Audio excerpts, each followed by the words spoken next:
मुझे फिल्म बहुत पसंद है मुगले आजम, अच्छा ड्रामा है, अच्छी कहानी है, लेकिन जो दिखाया गया है उसका सच्चाई से कोई लेना देना दूर दूर तक नहीं है। हमारी प्रॉब्लम यह है कि उस जनरेशन से लेकर आज तक जो हमें पर्दे पे दिखा दिया गया, हमने इसको सच मान लिया। हमने कभी इतिहास के पन्ने पलटने की कोशिश नहीं की, हमने द ग्रेट मुगल मान लिया और यह नहीं सोचा कि जिसको हम द ग्रेट मुगल कह रहे हैं ये वही आदमी है जो आगरा के किले के सामने मीना बाजार लगवाता था और लड़कियां जाके पसंद करता था, अपने हरम में भेजता था। और फिर आप गलती करते हैं कि एक फिल्म बनाते हैं जिसका नाम है जोधा अकबर। मतलब जोधा अकबर, आप उसे लव स्टोरी की तरह प्रेजेंट करते हैं कि ये बड़ी शाश्वत प्रेम कथा है जोधा अकबर। वो तीसरी पत्नी थी, अगर यहां भी बात रुक जाती तो हम मान लेते कि चलो अच्छी लव स्टोरी थी।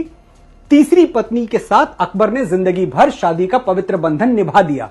जोधाबाई के बाद 9 शादियां की हैं। कुछ इतिहासकार ये भी मानते हैं कि तकरीबन 36 शादियां की थी अकबर ने। ये कौन सी मोहब्बत थी? ये कौन सी मोहब्बत थी जो कभी रुकी ही नहीं? ये कौन सी मोहब्बत थी कि 1562 में अकबर जोधाबाई से विवाह करते हैं और 21 जून 1576 को पूरा मालवा उजाड़ देते हैं, बाज बहादुर को मार देते हैं, रानी रूपमती खुदकुशी कर लेती हैं क्योंकि रानी रूपमती के रूप का वर्णन सुन के यह आदमी पागल हो गया था। अकबर के बारे में यह सुनते रहते हैं कि भेष बदल के घूमते रहते थे। भेष बदल के घूमते थे, क्यों घूमते थे? भेष बदल के प्रजा का हालचाल जानने के लिए घूमते थे। यह तो झूठा इतिहास है जो हमें पिलाया गया है। सच यह है कि भेष बदल के हंटिंग ग्राउंड में घूमते थे, वो शिकार करने के लिए घूमते थे कि किसका शिकार करें। और ऐसा ही एक दिन था, इतिहासकारों ने लिखा है, जब अकबर रात के वक्त भेष बदल के घूम रहे थे और एक जगह नुक्कड़ नाटक चल रहा था। तो उस नुक्कड़ नाटक में जो कलाकार था वो रानी रूपमती की सुंदरता का वर्णन कर रहा था कि कैसे दुनिया में रानी रूपमती से ज्यादा सुंदर कोई और नहीं है। अकबर उस समूह में जो वो नाटक देख रहा था वहां खड़े हो गए और सुनते रहे बहुत देर तक, और उनके दिमाग में इस तरह रानी की खूबसूरती का नशा छाया कि उन्होंने अगले दिन अपनी फौजों को, जो उनके सौतेले भाई थे, जो उनकी दाई के पेट से पैदा हुए थे, सौतेला तो नहीं पर भाई मानते थे उनको आदेश दिया कि तुम जाओ और रानी रूपमती को उठा के लाओ। रानी रूपमती को लाने की, वो सती थी, रानी रूपमती थी, बाज बहादुर बहुत बहादुर थे। इन लोगों ने सरेंडर नहीं किया और अकबरी फौजों ने पूरा मालवा तहस नहस कर दिया।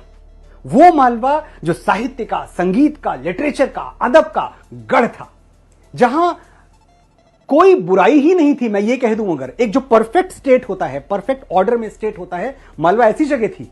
अकबरी फौजों ने सब बर्बाद कर दिया। यह जोधाबाई से शादी के तकरीबन 14 साल बाद की घटना है।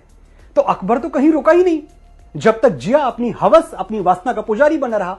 आप उसे मेरा हीरो ना बताएं, आपने आज तक बताया, मैंने आज तक मान लिया, अब मैं नहीं मानूंगा। अब मैं जाग चुका हूं और मेरे साथ करोड़ों हिंदुस्तानी जाग चुके हैं। जब हमें बताया जाता है कि हम इतने साल मुगलों के गुलाम रहे, अरे ये तो जो सिलेबस में पढ़ाया गया है वो झूठ है। हमें कभी यह क्यों नहीं पढ़ाया गया कि हमीर सिंह ने, महाराजा हमीर सिंह ने मोहम्मद बिन तुगलक को 6 महीने बंदी बना के रखा? ये चैप्टर में कहां है? कौन सी टेक्स्ट बुक में यह पाठ है? हमें क्यों नहीं बताया गया कि महाराणा कुंभा ने खिलजी को महीनों कैद में रखा?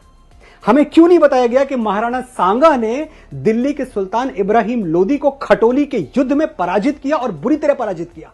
हमें 7वीं सदी क्यों नहीं गिनवाई जाती, जब बप्पा रावल ने मोहम्मद बिन कासिम को ईरान तक दौड़ा दौड़ा के मारा था? ये सब हमें नहीं पढ़ाया जाता। हमें तो पढ़ाया जाता है कि भारत में मुगलों का राज था, जबकि उनकी सल्तनत तो भारत की सल्तनत नहीं थी, दिल्ली सल्तनत थी। यानी कुल मिलाकर दिल्ली के इर्द गिर्द राज करते थे। अगर आप महाराष्ट्र की तरफ देखें तो छत्रपति शिवाजी महाराज का डंका बज रहा था, उनकी तलवारों के आगे किसी की मजाल नहीं थी आके खड़ा हो जाए।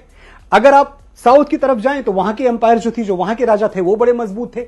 राजस्थान कभी ये पूरी तरह ले ही नहीं पाए, गुजरात की तरफ ये पहुंचे ही नहीं। हम कहां की बात कर रहे हैं? क्या मजाक है ये?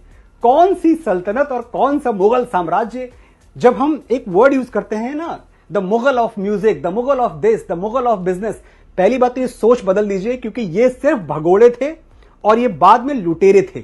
इनकी तीसरी कोई पहचान नहीं है। भगोड़े और लुटेरे, तीसरी पहचान जो दी है वो इस देश ने दी है और हमारी नपुंसकता ने दी है, क्योंकि हम चुपचाप सुन गए और सह गए।